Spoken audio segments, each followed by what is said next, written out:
Hi guys, welcome back to my channel, Amanda's Matters. I know it's been a while, but I'm going to kind of explain that in this video.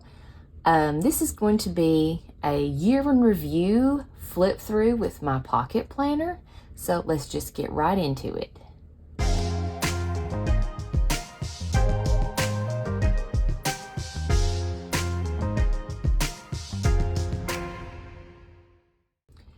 Okay, this is my 2023 pocket planner in its planny pack. I have kept most of the same stuff in here if you've seen any of my previous videos.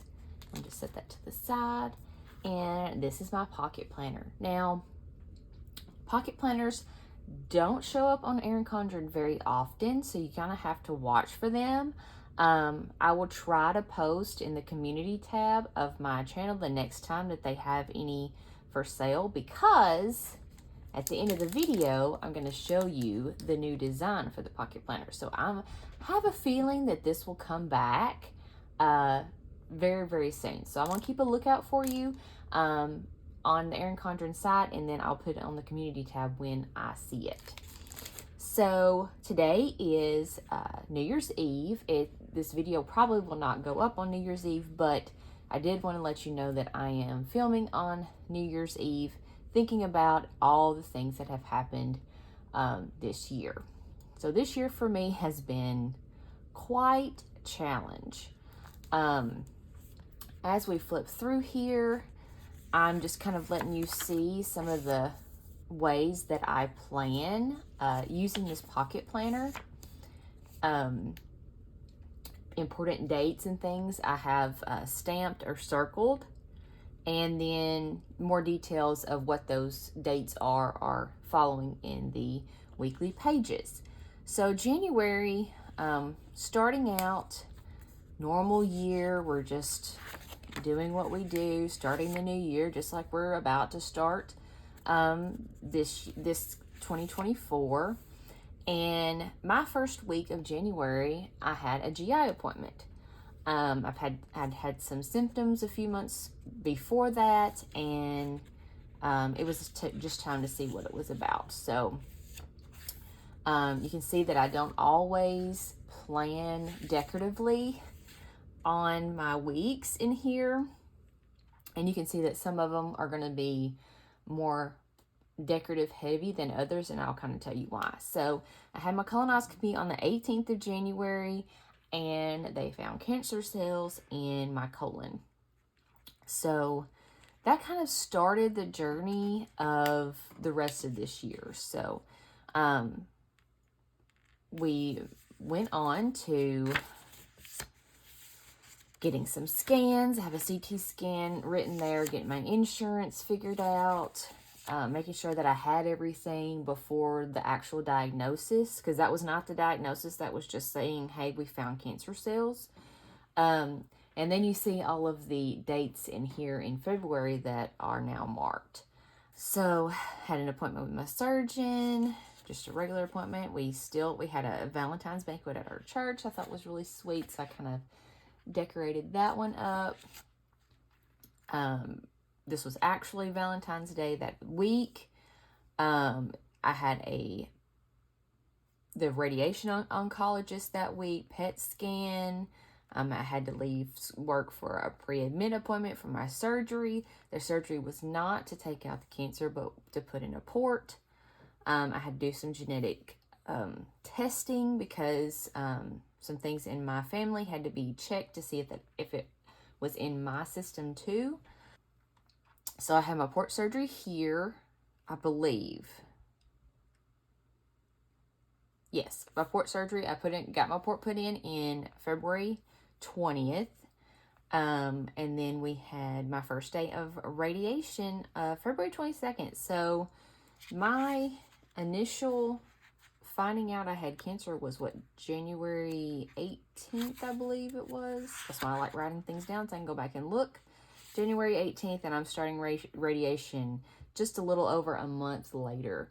I'm going to continue going here. I had 28 consecutive rounds of radiation.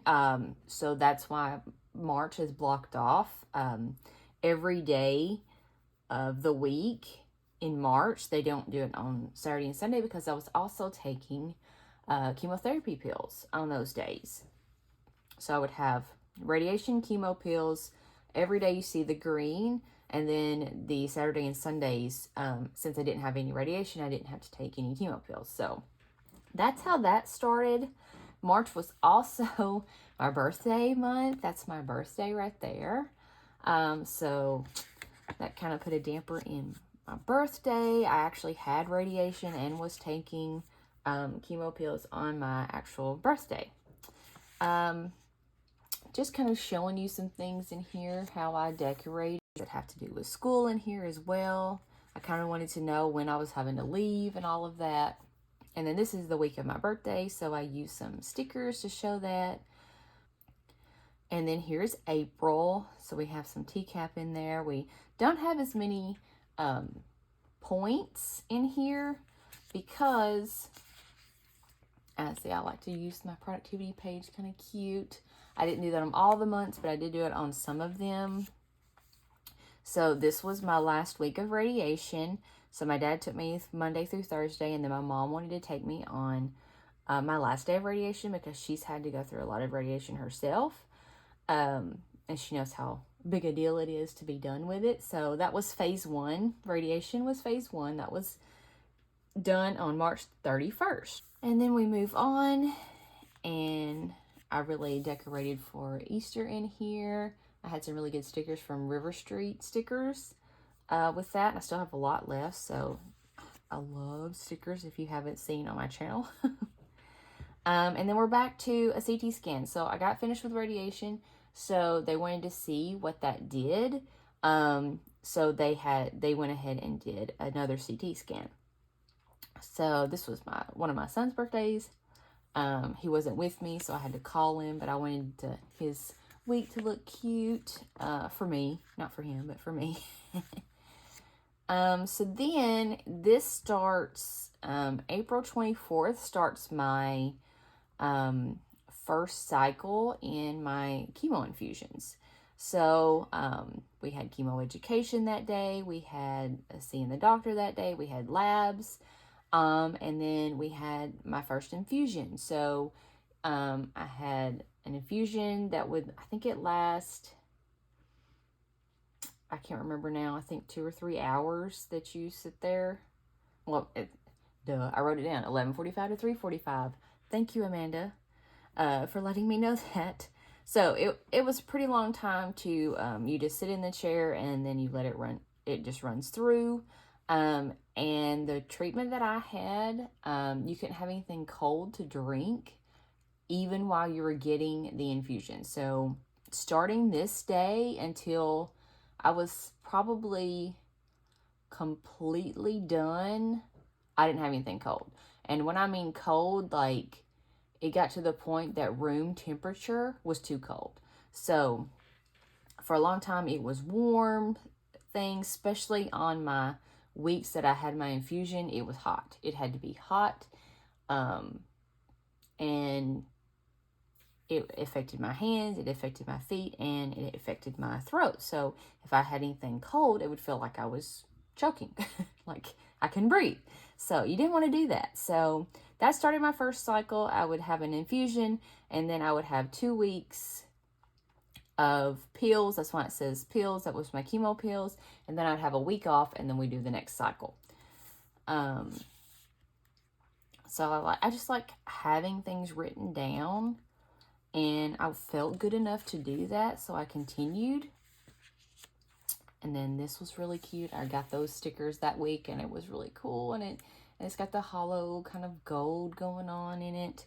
And it's like the Hufflepuff, and I just really liked it. I thought it was really cute. So it continues going. See, it says day 14 pills, and then my first day off of pills, I had a week off of pills and no infusion, and then the next cycle begins. So then you start over. So I'm not going to say what happened again because it's the same thing. It just gets progressively worse feeling every single time. So it took me about a week. Every infusion to get to where I can just like get up and start doing stuff again. So you see in June, I'm out of school. So the level of stuff to put in here is not very much. I did put in some things that we did, like I did with the boys. Of course, I didn't do very much because another thing with my infusions was that I couldn't be out in the sun because I would burn very easily. And I couldn't take anything with vitamin D. So those are a few of the things that I had to really watch out.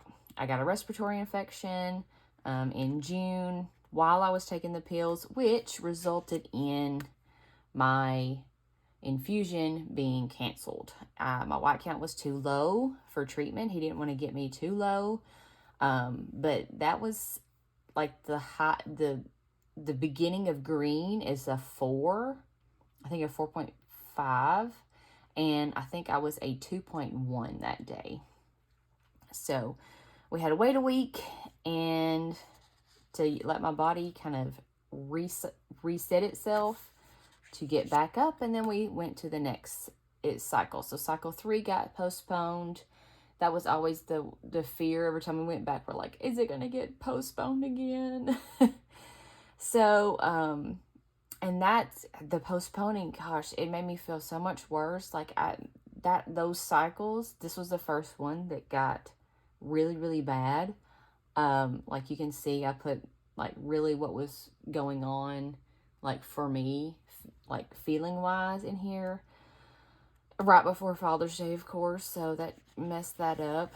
And then we continue going, and here's that cycle 4 I was talking about. So this was July 3rd. You can tell I kind of used stickers just to kind of show how I felt instead of writing anything.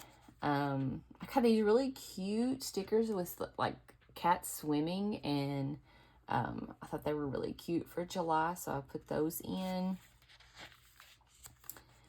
These are also swim related, so I wanted to use those. I had another CT scan, and then we started cycle 5. So you can see a big difference between the end of cycle 4 decorating, and then cycle 5 is, you know, pretty much blank. So we're just moving on. I don't want this to be a really long one, but kind of want to know just a year in review, because this has been the craziest year for me ever, health-wise. Look at August. August has a really nice thing at the very end. I was completely done with my chemo, with pills and infusions and everything on the 28th. I think the 7th was my last cycle start. So if you'll look here, yeah, cycle number 6. So I had 6 cycles of chemo, because this cycle hit me hard, and it hit my feet so bad. Like not having socks on was not an option. And even that was bad. Like touching a doorknob, like in a heated, well, it's August, it's not gonna be heated, but I mean, in a 70+ degree house, that was like torture. So the neuropathy from the chemo was so horrible, and it took a good 2 weeks for it to calm down enough to where just normal things did not feel like it was burning me. So as I said, the 28th, I think that's on the next page, the 28th of August, let me look back here. Yeah, I was completely done with chemo, so I kind of had some resting weeks. I think you get, well, I got 3 to 4 weeks of just rest, nothing, no scans, no appointments, nothing. So I have one thing in September 18th. So showing that I was done. And I really didn't do a lot in here after that because my chemo was done. I was like, I don't want to look at this. I don't want to have to write anything down. So my next thing was what they do not tell you when you go to see a GI surgeon to find out if you're going to need if you're going to need to do anything. This is the consultation. Never met the man, nothing. They did a sigmoidoscopy on me. So that's where my cancer was, in my sigmoid part of my colon. So your large intestine is your colon, and at the very, very end before your rectum is your sigmoid. So I had a awake, no pills, no pain medicine, no lidocaine, nothing, sigmoidoscopy in the actual room that they take you in, just like a regular doctor's office visit room. So these are actually Hocus Pocus characters. I have the 1st, the 9th, and the 27th in October, which this was a big month for me. Stuff that I have never done before. I've never had surgery before, ever, except for putting in the port. So only this year have I ever had surgery. So I had the 1st, I had an MRI at Vanderbilt, because he wanted to see, you know, with Vanderbilt equipment and radiologist and all of that, what was going on and what he could see beyond what he saw in the sigmoidoscopy. And then the 9th was labs and getting the pre-op appointment finished and talking to the ostomy nurse about, you know, what he was going to do was remove the sigmoid out of my colon and then reattach me. But to let that heal, you get a stoma put in, which is a little piece of your intestine that comes out, and they put a bag on you, and then that's how you go to the bathroom. So it lets your colon heal and have time to recover. So you have to talk to the ostomy nurse about that and kind of get education and get some samples and things to get used to what it's going to be like. So I thought that was really, really nice that they do that, because I have learned that not everybody gets that kind of treatment.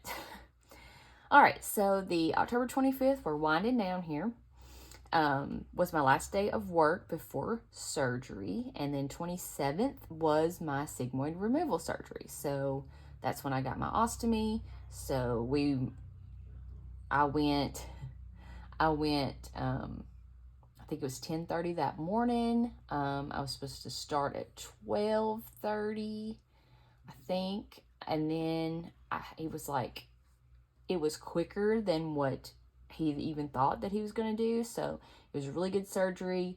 I did get a stoma put in, and it all worked out well. So I stayed in the hospital that night, and then the Saturday and Sunday. I was supposed to go home that Monday, but I got a very bad skin rash from the I think it's called chloroform they use to wipe you down in surgery. And I asked the nurse for, you know, what they could do to help me, and she gave me Benadryl, which made me sleep. And they had just taken, like a few hours before, they took my IV out for my hydration. So I didn't know it, but I was severely dehydrated, and it was very bad. Very bad day.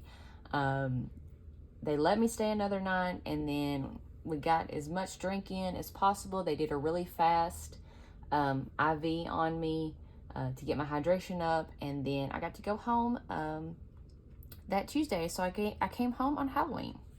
So needless to say, I did not do anything special for Halloween other than to come home from surgery. So nothing really happened after that. November, I showed you November's monthly. November 27th was my follow-up appointment. Really, he just checked everything, made sure that all my incisions looked good and my ostomy was working right and everything. And then I asked him for 2 more weeks off. And he said yes, because I could not even lay down on the little hospital doctor's office room bed, because it was that bad. So got 2 more weeks off, which actually got me out all of December. And I really love this. This is Christmas Vacation stickers from River Street Stickers. I highly recommend that you look at River Street. This is Bella. She's wanting to be in the video apparently. We call her Boo Bye Baby. I told Marcus that she's going to help me out on the video, and she is. So good job, Bella. All right, so then the last thing from the follow-up appointment was he told me, like, kind of offhand, he's like, so since you don't have a rectum, and then he went on with this big long explanation. I'm like, oh my gosh, that was never on the table of something that was going to be taken. So I did a lot of research and found out really that that having no rectum was going to be worse than the bad I had before for the last, 30 years of going to the bathroom. If you know me personally, you know how awful of a time I've had forever about going to the bathroom. So I was like, I don't think that I am going to do that.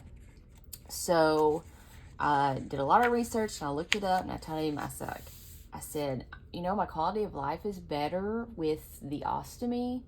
And so he wanted to do a telehealth visit on December 18th to talk about that. And I'm keeping the ostomy. And I found out, I didn't write this down, but I have it on Facebook, so I'll have to go back and write in the actual date.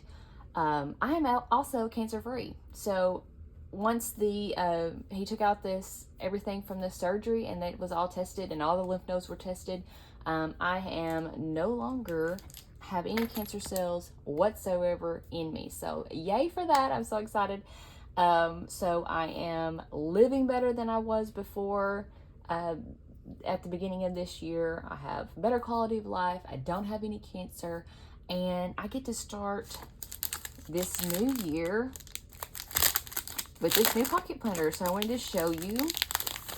This is the Inspire design. I also have a pony pack to go with it, so it's got to be matchy-matchy. Have nothing in it yet, but I can show you the inside. So it's ready to go to have this put in.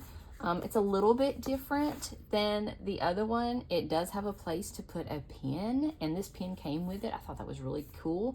It's not a great pen. It's gray and it's really small, but other pens will fit in there. And I don't think I'm gonna do the tabs like I did on this one. I think I'm just gonna try to, because it's kind of colored right there.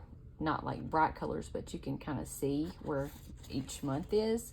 So it's same kind of layout, not near as much color, of course, on the inside, because this is just a kind of a plain inside design, and the outside is the colorful. So I will be definitely adding in my own decorations in here. So I love this one. But if you can tell, it got a little bit more bulky than if I hadn't put the tabs in it. So I'm going to see how that works. And hopefully this planner is going to have a lot more good news and good things in store than what this one did. So I'm glad I wrote it down. I'm glad that I have a record of what happened. And I hope that others will feel encouraged. If you'd like to know more about my stoma or the ostomy or whatever else that you can think of that you would like to see from me, you can put them in the comments. I will be doing some into this one. I have some other petite planner things I'm going to do as well. So if you like petite planners, you can put that in the comments or whatever you want to see. But I thank you guys so much for watching, and I'll see you in the next video. Bye.